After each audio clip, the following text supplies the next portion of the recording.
Mombasa leaders from across the political divide have come together, to fight for the rights of ordinary Kenyans in the coast region. And the analysis of many political observers over this development, I do not agree with, because they are saying this latest move is going to affect Raila Odinga the most.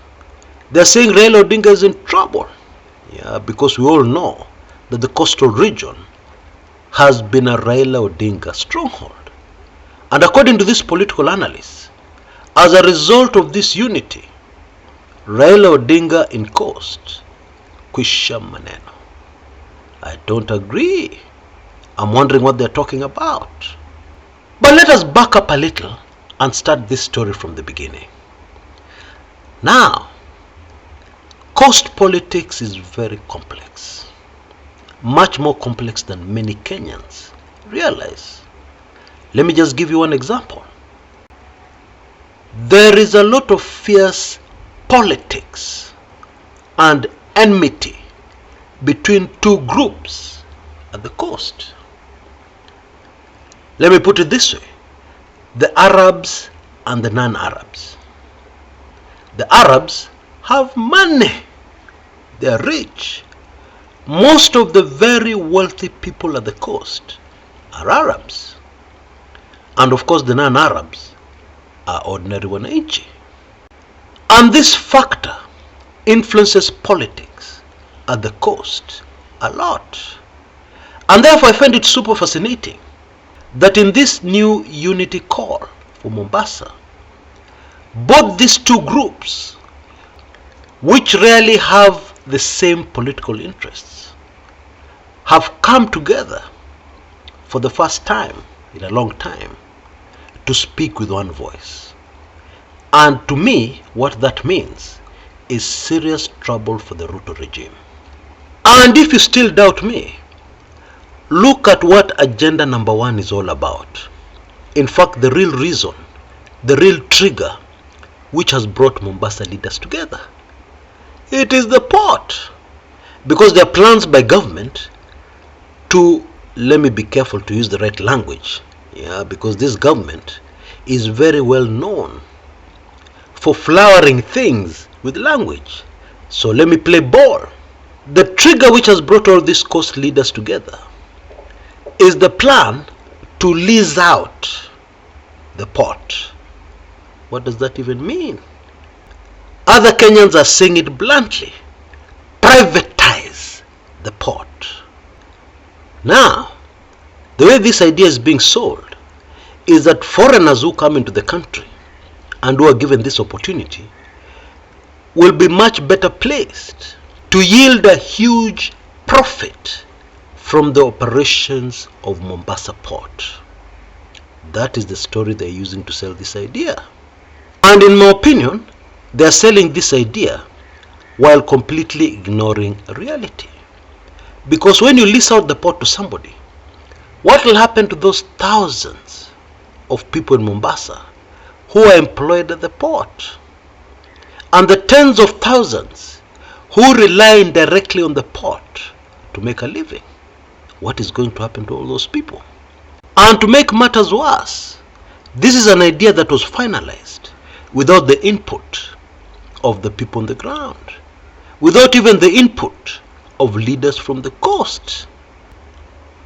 And you need to know, in case you didn't know, that these leaders coming together is as a result from pressure from the people, the voters, the people on the ground, the ordinary people.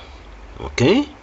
Which means, in other words, if I can spell it out, the port at Mombasa is a political hot potato.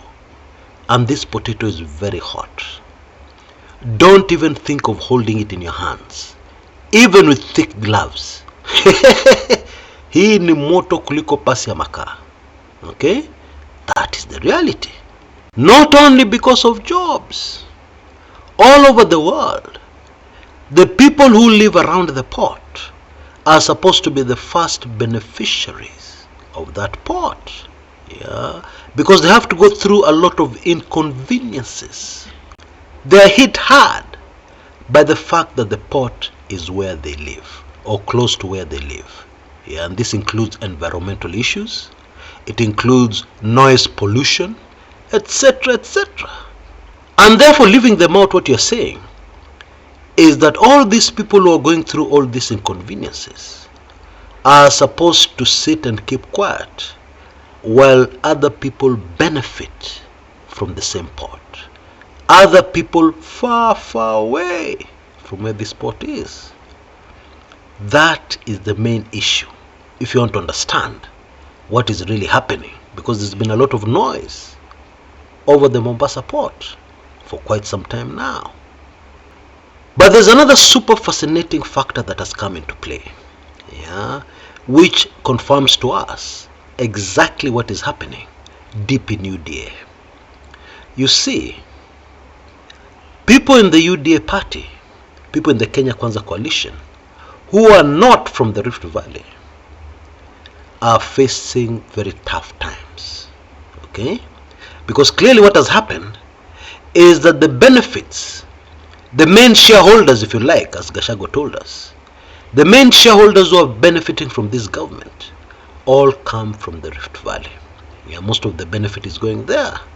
And yet, the hard work to get Kenya Kwanza where they are today was done by people from outside Rift Valley. That is the main bone of contention within Kenya Kwanza, which threatens to bring down this coalition. Yeah, you don't have to believe me. And that is why I found it super fascinating that seated on the front row of this presser of these Mombasa Unity leaders were Ali Hassan Joho, former governor of Mombasa, Amason Kingi, former governor of Kilifi, and, wait for this one, the lady from Malindi, very controversial, who is supposed to be at the high table of Kenya Kwanza, at the president's right hand and left hand if possible, Aisha Jumwa. Hey, let me elaborate that.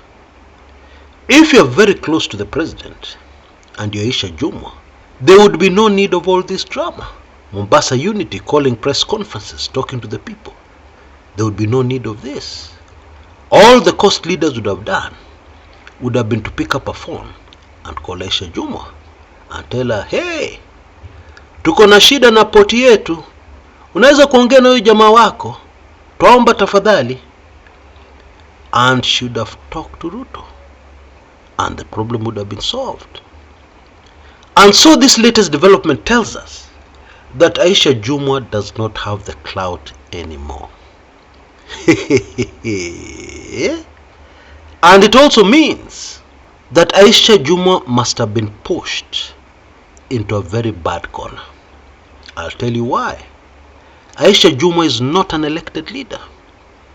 She has been appointed CS, which means that her appointment, her privileges, her big vehicle, free loans, etc., etc., are all at the mercy of the president. And so for Aisha Jumwa to risk all that for coast unity, Mombasa unity, should tell us a lot. And it should tell us all is not well in the Kenya Kwanza paradise. That should be clear. And this is just one of the many reasons why I don't understand those political analysts who are trying to convince us this Mombasa unity is going to finish Raila. I don't understand. Maybe they need to explain to me. Maybe there's something I've missed. It doesn't make sense what they're saying. Actually, this newfound unity amongst Mombasa leaders is in fact a very serious threat to the Kenya Kwanza regime. You know, and Mombasa people know this, when a man called Ali Hassan Joho unites with a man called Amason Kingi at Mombasa to fight for something, then you know coast people will win. That battle will not be lost. Let me remind you of what happened in 2017. In the run-up to 2017, the whole Ruto government bent over backwards to win Coast people. They distributed tens of thousands of title deeds to Coast people. They released many goodies to Coast people. And therefore it looked like in the 2017 elections, for the first time, Mombasa people would abandon their man, Raila Odinga, and vote almost to a man for the Uhuru Ruto government in 2017. But what happened? A man called Joho and a man called Kingi came together, started holding rallies in Mombasa, and you know how that ended. The Coast people were very opposed to Uhuru's presidency in 2017. Now you know former President Uhuru Kenyatta really loves the Coast. He has got a favorite restaurant, which we all know, here bang in the middle of Mombasa. He just loves being in Mombasa. Uhuru at that time found it very difficult to operate in Mombasa because he could not pass anywhere without people jeering him. Things were bad. And therefore, coming back to the present, when you see Joho and Kingi uniting for one common cause, then I can tell you, all you can expect to see is a breakthrough at the very least, and victory for Mombasa and her long-suffering people in the end. But let us wait and see what happens. Let me remind you again of my very hot potato book, The Ruto Kenyans Will Never Know, which has a lot of sensitive exposés contained in it, which will help you understand Kenya politics today like you've never understood it before. For only 2,455 Kenya shillings or $24.55 US, you can get your hands on the audiobook and PDF format ebook of this valuable, groundbreaking analysis containing lots of information that has never been in the public domain. I believe you can see details on your screens right now. Take full advantage of it. Go for it. Until next time, this is Chris Kumekucha.